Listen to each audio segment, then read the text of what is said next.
Hi guys, welcome back to my channel. So this is day 2 of Mahabaleshwar and मैं सुबह सुबह उठ गई हूँ। So good morning. और सबसे पहले मैं आई हूँ बालकनी में व्यू देखने के लिए। ये वाला व्यू जो है इस फार्म हाउस का सबसे बेस्ट पार्ट है। तो यार, अगर आपको आना है तो प्लीज़ आप मुझे कमेंट करो। आपको अगर इस फार्म हाउस की डिटेल्स चाहिए तो मैं आपको नंबर शेयर कर दूँगी, आप उनसे बात करके आ सकते हो। और फिर मैंने नोटिस किया है कि ये लोग सुबह सुबह फ्रेश फ्रेश स्ट्रॉबेरीज़ भी तोड़ कर लेकर जा रहे थे। आई थिंक ये सेल करते हैं या एक्सपोर्ट करते हैं, तो हमने भी इनसे कुछ स्ट्रॉबेरीज़ खरीद लिए थे जाते वक्त। इनके पास ये हिबिस्कस का बहुत बड़ा प्लांट भी था, तो फिर मैंने इनसे थोड़े फ्लावर्स भी तोड़ के ले लिए थे। उन्होंने ऐसे ही दे दिए हमें कि ले लो, कोई बात नहीं। तो मैं अभी इसका कुछ हेयर केयर के लिए कोई ऑयल वॉयल बनाऊंगी, क्योंकि एज़ यू नो हिबिस्कस अपने बालों के लिए काफ़ी अच्छा होता है। तो ये सारी चीज़ें हमने ले ली, स्ट्रॉबेरीज़ भी ले ली हैं, वो भी पैक करके दे दिया था हम लोगों ने अच्छे से। और फिर अब हम यहाँ विला से निकल गए हैं।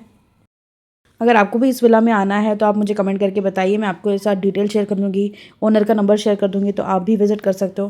और मैं तो कहूँगी कर लो, क्योंकि ये व्यू आपको ऐसे कहीं और बहुत मुश्किल है कि मिले। और वहाँ से चेकआउट करके हम फिर आ गए थे वेना लेक के पास।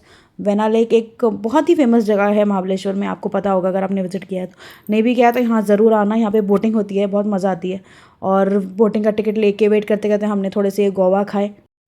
इस वक्त यहाँ पे वेदर काफ़ी अच्छा था, इसमें ज़्यादा ठंडी थी ना ज़्यादा गर्मी थी, धूप थी हल्की हल्की, तो अच्छा मौसम था, मतलब घूमने के लिए काफ़ी अच्छा है। और यहाँ पे टिकट के लिए भी हमें ऑलमोस्ट आधा घंटा 45 मिनट्स रुकना पड़ा।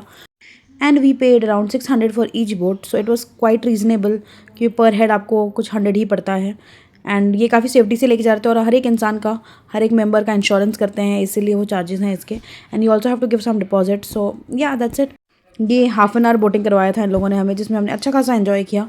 इसके बाद हम निकल गए थे मैप्रो गार्डन के लिए, और ऑलमोस्ट शाम के मेरे ख्याल से 4 बज गए थे हमें मैप्रो गार्डन आते आते।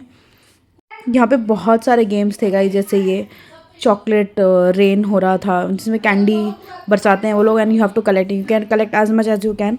और ये इसके चार्जेस भी अराउंड 198 थे। इसके अलावा और भी बहुत सारे गेम्स थे, जिसमें आपको रिंग डाल के या बॉल डाल के टेडी वगैरह लेना था। तो it's quite fun, I mean it is quite enjoyable. इसके बाद हमने हमारे कज़न को भेजा था ये चॉकलेट पॉन्ड में। ओके, तो इसका वेट लिमिट था अराउंड 50 kgs, तो हमने अरहान को भेजा था जो हमारा कज़न है, तो इसका वेट उससे कम ही था, तो चल गया। And then he collected a good amount of chocolate for us. तो ये बहुत ही अच्छा एक्सपीरियंस था, देखने के लिए भी करने के लिए भी। इसने अच्छे खासे चॉकलेट्स कलेक्ट कर लिए थे अपने हाथों में। ये दिखने में ईजी लगता है, बट इतना ईजी है भी नहीं।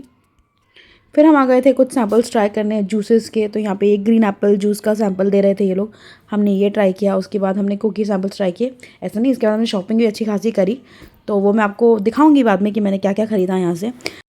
यहाँ पे एक फ़िश पॉन्ड भी बना था, ये काफ़ी क्यूट, मतलब अच्छा सा लग रहा था, तो ये भी मैंने आपके लिए शूट किया है। एक छोटा सा वाटरफॉल है जहाँ पे बहुत सारे फिशेज़ हैं, तो एक बहुत ही ब्यूटीफुल सेटअप बना के रखा है। ये घूमने के लिए काफ़ी अच्छा है, मतलब if you coming to Mahabaleshwar please visit this place.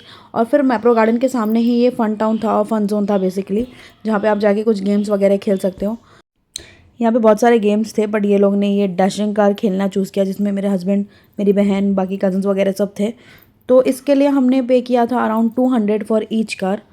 सो ये भी ठीक ठाक रीजनेबल था, and that was for 5 to 7 minutes. तो मैं तो बैठी नहीं, बट ये लोग बता रहे थे कि काफ़ी अच्छा एक्सपीरियंस था, तो ये लोग ने काफ़ी इन्जॉय किया।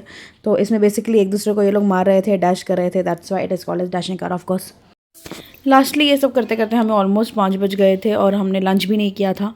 तो हम जाते जाते रास्ते में एक ढाबे पे रुके थे। यहाँ पे हमने खाई थी वेज थाली, क्योंकि as you know last day हमने बहुत सारा नॉनवेज खाया है, तो कोई इच्छा नहीं थी वेज खाने की, नॉनवेज खाने की। तो हमने वेज थाली खाई थी सब लोगों ने मिलके।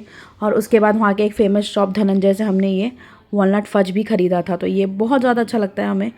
So if you like chocolate, ये आपको ज़रूर पसंद आएगा। तो आप अगर आ रहे हो तो प्लीज़ ये भी ट्राई करना, ये बहुत टेस्टी लगता है खाने में। और अगर वॉलनट वाला या आप हेज़लनट वाला भी ले सकते हो, ये दोनों बहुत टेस्टी लगते हैं। और अगर आपको नट्स नहीं पसंद है तो आप प्लेन चॉकलेट भी ले सकते हो। या तो यही सब खाते पीते शॉप करते हुए हमें ऑलमोस्ट 5:36 हो गए थे। और फिर हम यहाँ से निकल गए। संडे था और शाम का टाइम था, तो यहाँ पे हमें काफ़ी ट्रैफिक भी मिला, बट ये ऐसा सिचुएशन है विच इज़ अनअवॉइडेबल, तो हमें ट्रैफिक फेस करना ही पड़ा। इवनिंग में भी एक घाट का व्यू कितना सुंदर है, बहुत ही ब्यूटीफुल लग रहा था। उसके बाद काफ़ी थक गए थे, लेकिन चाय चाहिए थी, तो हम चाय के लिए इस होटल में रुक गए थे। तो फटाफट हमने चाय पी, फिर फाइनली हम निकल गए थे अपने घर के लिए। और हमें ऑलमोस्ट 4 साढ़े 4 घंटे लग गए थे घर पहुँचने, क्योंकि पूरे रास्ते में काफ़ी ट्रैफिक था। अगर आपको इस ट्रिप के रिलेटेड और कुछ भी डिटेल्स चाहिए हो तो please let me know in the comment section. And yeah that's it. Thank you so much for watching. Bye bye, take care, see you soon.